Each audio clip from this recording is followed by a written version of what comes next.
All right, welcome everybody to another episode of Ridge Talk. I'm Justin. As always, we've got Daniel here with us, and Sean is here with us. Feel free to like and subscribe to the podcast so that every time a new episode drops, you get a notification for that. And so we have just a few things to talk about today. Yesterday, or Sunday, this past Sunday, we had our outdoor baptism service. Yeah, it was awesome. It was awesome. 8 people stepped forward and wanted to publicly declare that they'd professed faith in Christ and just obey the Lord in baptism. We had a great crowd come out for that. And another part of that service, too, was we wanted to pray for Sean and the team that's going to Nicaragua here. They're leaving this week. So we just want to continue to lift them up as well. I didn't know, Daniel or Sean, if you guys had anything else you wanted to share specifically about the baptism or the Nicaragua mission trip coming up. I'll jump in. I've told a couple people this recently. I think the baptism service that we do outside every year is my favorite service of the year. Yeah. For a variety of reasons. We get the time together, like people who might not ever be together because they attend separate services are here together. It has that old school like church family feel because we do the picnic afterwards. And then I'm just consistently blown away by the stories of life change that we get to hear on that morning. I remember, last year just fighting back tears listening to people share their stories, and this year was no different. And I think just the way that we've kind of worked to figure out, hey, what's the best way to get people to tell their stories? And I feel like we really landed on that this year in a way that just, I was like hearing people in their own words talk about the experience that they've had, transformation that they've experienced in coming to know Jesus. And it's like that, I think we talked about it. That is like, in this job, sometimes we're encountering a lot of the negative of people's lives, constantly hearing of health issues and marriages that are struggling and family issues and all of that. And we welcome all of those things. It's a privilege to walk through those things with people. But sometimes, like, it feels like the fresh air that gets breathed into all of that are listening to these baptism stories. And so, the one I mentioned this earlier to you guys. It's interesting to me. It's just an observation. So the process here, we want to make sure that people who are getting baptized, and I've heard interesting stories of like open baptism. Does anyone want to be baptized? And there's nothing necessarily wrong with that, but we like to kind of just hear people's stories so that we can tell those stories, and also to make sure they have a clear understanding of what it's all about. And so I got to do almost all of the baptism interviews that we do ahead of time. We conduct an interview, and that helps us to tell their stories help to understand what they're going through. And I have seen a shift occur. Anybody who was at that service would have maybe seen that as well, that a lot of the language, particularly the younger people who are getting baptized, either, I don't know where they are, Gen Z or Gen Alpha, or the younger crew that was getting baptized, a lot of their testimonies, the language had to do with anxiety and feelings of kind of helplessness and even like mental health kind of stuff. A lot of the language they used was surrounding that, and how finding Jesus was actually finding a comfort and a rest from that anxiety. And so, which is certainly an outworking of the gospel. And so I just found that very intriguing to see kind of, there's a generational shift in the way that people are talking about the life change and transformation they experience through Jesus Christ. Yeah, and I just distinctly remember happened to be walking through the hallway at the church, and you came out from doing one of the baptism interviews, and you were just like lit up. Yeah. And said, man, this is like one of my favorite parts of this job. And it was just that palpable sense of like, it's life-giving. Oh man, yeah. Yeah, there's just a sense of joy in seeing that like I was this way and then Jesus has changed my heart. Yeah. So I love those conversations. I had not read through or listened to any of the stories prior to the baptism service, and kind of had the same emotions that Sean mentioned earlier. As soon as we hit play on that first one, I was like, wow, like this is a really powerful story. Yeah. And it shows the the transformation that God has done in that person's life But my prayer as it was playing was, I hope that others in attendance who maybe haven't stepped across that threshold of faith are hearing these stories and are like, oh, this isn't somebody saying, well, I just wanted a new start or I wanted a new beginning. These are people who really put a lot of time and energy and thought into who is this God, and is he somebody that I can trust and somebody I can follow? And a lot of those stories really push towards, hey, I did the digging, I did the work, and yes, he is worth trusting and worth following. So I'm hopeful that others really got a lot out of it as well. I am too. And so we had the baptism, but we also did a prayer of commissioning over the Nicaragua team, like you just talked about. Yep. Sean is leading that team. You leave, I guess, 2 days after this airs. Yeah. Tell me about what you're excited about. What are you anxious about, excited about? What are, Yeah, so I'm talking about anxiety. Yeah. I'm a little prone to that, more so in my older age here. So I am excited about getting through this. I'm excited about getting through TSA at the airport when we leave, and it finally all kind of coalescing and becoming real for me. Yeah. Because my brain tends to be swirling with all the little details leading up to, and usually how I experience it is there's some moment where I get fully present in, okay, this is real and it's happening, and this thing that we've thought about and talked about and imagined for 6 months is here. I'm really excited about that. I think I've shared on this podcast before. It's a resurrection of something for me that's been gone for 10 years. I haven't been on a mission trip for 10 years. I haven't used Spanish really very much in that span of time. And my wife's going with me, and this is our first missions experience together. There's a lot to look forward to. Our team's incredible. And I think maybe the thing I'm looking forward to the most is we've got a number of younger people, teenagers, who this will be their first experience with something like this. So I think getting to see that and just watch them take it all in and have that experience, I'm really excited just to kind of see what that does. Because we took time. Part of our process in the lead up to all of this was I had every team member write out and share their story. So similar to the baptisms, I've heard the same level of storytelling with each of the team members and heard where they've come from, how Jesus has impacted their life.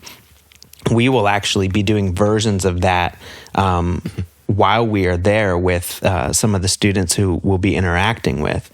And so again, seeing pieces come together of here's who I once was and how Jesus has transformed my life. And then now getting to see those people knowing fully that piece of their story and getting to see them live that out in this context is really exciting. Yeah. And pulling back the curtain a little bit, I don't know if it's okay to do that, but we've talked about this. Short-term mission trips are beneficial to the people that you go to see. Yeah. But the people in the country, you're not going to, the work you do there is not going to have a lifelong lasting impact necessarily. In that short week or two that you're there. It might provide, maybe the next value up would be, well, you're loving and serving the people who are boots on the ground there. Yeah. And that's huge. But from a leadership standpoint, one of the highest values that we have on going on trips like this, and I think it goes with what you just said, is, and it's been true in my own experience, is that trips like this, where you get out of your normal environment and you're doing this kind of work for the Lord somewhere else, and you see how big the world is and how great the mission that God has for us is in keeping the Great Commission. It's transformative. It changes the way you see the world. And so one of the highest values, I think you just said this, is for our people who are going, that their lives would be transformed. You said something about the fact that this younger generation is experiencing high levels of anxiety. I think some of that has to do with the fact that we live in a world that has so many options. And there's some research that backs this up, where because we have so many options. What could my life be? What is the best choice that I could make? Or what thing could I have that might make me happier? All those things actually all point and lead people to more anxiety. One of the things that I've experienced and I often see that happens on these trips is when you get outside of this very consumeristic world and get into a culture like we're going to be in, where there isn't as much material wealth, the culture itself is not as centered around those types of things. It's very relational, all of that. You get to see people who seem like and are more content in life, and there's something contagious about that. There's something about stepping outside of all of this, all these options, all this pressure, and experiencing that. And so maybe that'll be catalytic for some of these young people who are jarring that. Because the lie that we're told is the more that you have, the happier you'll be. Yeah. And the more content you'll be. And you go and you see people who have much less than we have are much happier and more content. Yeah. And you go, what's that about? And their family relationships seem healthier. That's right. And more intentional and all of that stuff. I think there's a number of valuable lessons to learn. Yeah, that was my experience. You know, my first international mission trip was my lovely wife and I have been married for a year and spent 8 weeks in one of the poorest countries in the world in West Africa. Coming from the United States to, at that time, it was the 5th poorest nation in the world. I think the average income at the time was in the $300 to $400 a year annually for the people in this country. And to leave the United States and enter into a completely different culture, very different world, and just immediately be reminded, the world isn't the United States. And John says, for God so loved the world that he gave. And there's a lot to the world outside of the culture that we live in. And just to experience that and to see that, and then to come back, you just begin to see things in a different light. You begin to see, this isn't all there is to life, that what I see around me. There is a much bigger picture. That's just how the gospel works in and through the lives of people. I think if more people stepped outside of their environment and went and actually did what the Great Commission says to do, it would be transformative for the church, the global church. Yeah. I think the last thing that I would say to that is there is something about getting to see God moving amongst his people outside of a place you've ever seen or imagined. Just to see the world is much bigger than my little world, and God is present and moving with these people who don't speak the same language or have the same culture as me. Yet you get to see sort of that unity that still exists in the body of Christ, the church universal. And you get to see, God really is the same and is consistent when all of these other things are different. All this other context is completely different, yet it's the same God that we come and gather and worship. Yeah, I'm absolutely certain there are things on that trip that I experienced that I just have forgotten. But I have not forgotten being in a small church in the capital city. So, that's the people who did have a little bit of an income. But when it was time for the tithes and offerings portion of the Sunday service, they jumped out of their seats, shouted out in praise, and danced and sang down the aisles to come forward and give, their little 2 pennies into the offering plate. And it's like, wow, they have next to nothing to give, and they're excited to come forward and give what they're able to, compared to our culture. And it's like, well, maybe I'll give a few percent or whatever if I like the coffee. Yeah. So one thing that I actually just thought of is last year we did this after the trip to North Africa, we'll likely have an episode with some of our team when we get back that kind of unpacks what happens on this trip. So I'm looking forward to that. And we definitely covet your guys' prayers while we're out, just that, everything here at our homes and all of that goes smoothly while we're gone, that there's nothing to worry about as far as that. And then just, that we'll be able to trust God for all the other details, and everything will It's going to be amazing. So I'm not opening up my phone to ignore you or anything here, Sean, while we're going through this. Looking for our question. We did receive a question. That's right. And so we want to go ahead and answer the one question that we received this week. But we wanted to note that the person who sent in this question, and they know who they are, right? They indicated, hey, like, I've asked 4 questions over the same number of episodes now. You guys are answering them all. Is there a quota? Like, have I hit the quota? Daniel? The answer is yes. No. The answer, no, there's no quota. You're currently the only person asking questions, so you are the lifeblood. I love it. Yeah, he said, do I need to get like a burner email or something to make this work? No. So let that be a note that everybody else listening, we covet your questions. That's right. For real. You can send in your questions. So this question has nothing to do with the topics of baptism or missions or anything else, or even the sermons we've been preaching. It is a theological question. So let me begin to unpack it here. The question is, how were those who died prior to the crucifixion, people Old Testament, how were they saved? What's their eternal destiny for everybody who lived before Christ? And the question goes on, when I've asked others about it before, they provided answers such as, well, they followed the law as best as they could, and there's some more things there. But how could anyone not knowing the name of Jesus prior to Jesus, how did they experience salvation? So, there's a lot to that question. Oh my gosh, and it has so many implications. Yeah, and I can honestly say that these are the kind of questions that we bounce around. When I was in seminary, students would bounce these kind of questions around. Professors would bounce them around.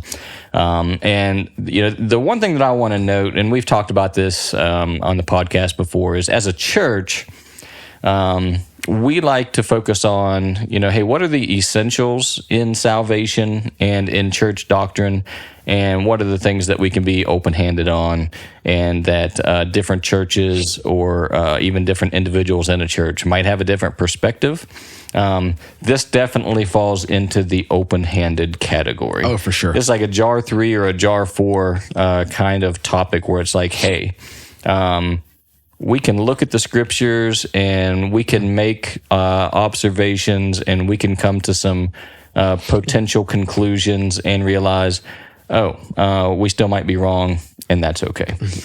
So we do want to first point that out, that this isn't an essential doctrine of the faith. And another thing to point out, which is always good to consider, Daniel and I were talking about this earlier. In the history of the world, if you're just going from Genesis chapter 1 through modern day, the percentage of people who have ever lived throughout all of human history, the percentage of people that would fall into this category of existing before Jesus is in the 2 to 3% range of all people who ever existed. So when discussing and trying to discern the question, it's important to recognize, hey, this is a really small percentage of people who fall into this category. And there may be very well more people on earth today that haven't fully heard or grasped the gospel message than there were prior to Jesus' existence 100%. Here on earth. And I think that's helpful. But it also, starting with Genesis 3 and moving forward, God has always been just. Like there's never been a time when even people who lived and died before Jesus was present on the earth, those who lived and died apart from the knowledge of God and faith in Him, God is just to punish them. There's nothing that tells us otherwise. When I read the question, I was immediately drawn to Hebrews 11. So, which is the faith chapter. Justin, one of the things you said is that the answer to the question of how did people before Jesus, what were the mechanics of their salvation or them coming to God? That's true. That is not a jar 1 or jar 2 issue. Some of the answers, like one of the ones that he provided, I think gets into a jar 1 or jar 2 issue because so one of the answers that people would say is, oh, they followed the law as best as they could. Well, we know from the gospel that there is no way that you can earn your way to God by following the law that you could. Yeah. That is a jar 1 issue, which is why Hebrews 11, I think, is so powerful. Lovely. Sorry about that, guys. That's all right. Thought that was on vibrate. It's okay. But that's why I think Hebrews 11 is such an important chapter in the New Testament for us, because it lets us know, if you're unfamiliar with Hebrews 11, you should read it. It goes basically all the way back to the earliest days of human history and into the Old Testament, and comes up through modern times, and person by person, Old Testament figure by Old Testament figure, the author of Hebrews says it was by faith. Yeah. It was by faith. So faith in God. The question you have to answer, the difficulty there is faith in what? Right? It's not faith. Is it faith in Jesus, who we don't, Yeah, faith and trust in God is the it's short the answer. It can never be earned, and Right. it was never being in God's presence, or salvation was never achieved outside of being trusting God and the promises of God. We have a God who reveals Himself through covenants all throughout, and He makes a covenant with His people, Abraham, and with Moses, and with David. And it's us saying, God, we just trust You. Yeah. We trust. Yeah. Don't. I don't want this to come across the wrong way at all. It is a good question, and it's good wrestling with. At the same time, it's one of those questions that you can easily just get lost in the weeds and be like, okay, well, what about this? And what about this? And what about this? And not focus on, hey, what's the transforming work that God is doing in my own life right now? Yeah, that's right. It has absolutely no bearing on how we live our lives today, Right. and our, how we follow Jesus and how we share the gospel with our neighbor. Yeah. Because, even if you get it wrong about, what it was like before Jesus, the answer today is, well, it's faith in Jesus. There is no way other than that. I agree with that. But I just think that's a helpful way to view that. It's a helpful lens to view that. It's always been through faith and trusting God and taking God at His word. Yeah. And so that's how I would, think through that. I don't know if you had anything else to contribute or add to it, Sean, or if you kind of feel like we've covered it. I think the only thing that I would say is we're not always great at managing the tension between faith and believing that Jesus accomplished all that we need for salvation on the cross, and the tension that creates between but there is still action on our behalf, right? That's right. And that gets muddy because of Paul. I don't think he ever intended to put faith and works as opposed to one another, but that works are a result of faith. And so there is that. When I look at it, I go, with the people that are in that hall of faith in the Hebrews 11 chapter, it wasn't just an intellectual belief. I believe, and trust God, and that was it. There was something in their life that they did. It was an embodied belief. That trust and that belief. And really, I think that's kind of the same for those who follow Jesus. There is transformation. There is something, we throw around those words orthodoxy, orthopraxy all the time. And we would say that, faith in Jesus is both. It is what happens in our life as a result of our belief. Belief not just being narrowly confined to just an intellectual understanding and a sort of buying into an idea, but that actually is expressed through action. Yeah. Well, that's how Hebrews 11, by faith, this person did this thing. Yeah. By faith, Abraham did this. By faith, Rahab did this. It points to not only the faith that precipitated their action, but the action that they performed that, the way James would say it, is completed their faith. Yeah. And it's an excellent working example. out your faith. Working it Yeah. out. That's right. And it's good that you draw that out and mention Rahab, because not every person listed in Hebrews 11 was a part of the nation Covenant of community. Israel. That's right. Yeah, like the people of Israel were those who had the covenant with God, and there were people listed in Jesus's genealogy in Hebrews chapter 11 that were outside of that. That's right. Her faith and her action came before her acceptance into the covenant community. Right. Yeah. That's a huge point, Justin. Yeah. Absolutely. So I hopefully this answers the question well. I'm kind of chuckling to myself over here through that, because I don't know if my ringtone on my phone came through, was picked up by the mics or not. That's the theme song to one of the seasons of Doctor Who that was playing. So hopefully our podcast doesn't get flagged for that. We are not in any way endorsed by Doctor Who, but my internal geekdom came out there on my ringtone. So sorry about that. Nice. Anyway, those who do have questions, please feel free to send those in. What's the email address for that, Daniel? Yep. It's on the screen. It's on the screen. It's on the screen. Send us your questions. Email them in. And again, like and subscribe to the podcast so that every time a new episode drops, you get a notification for that. And we look forward to seeing you again next time.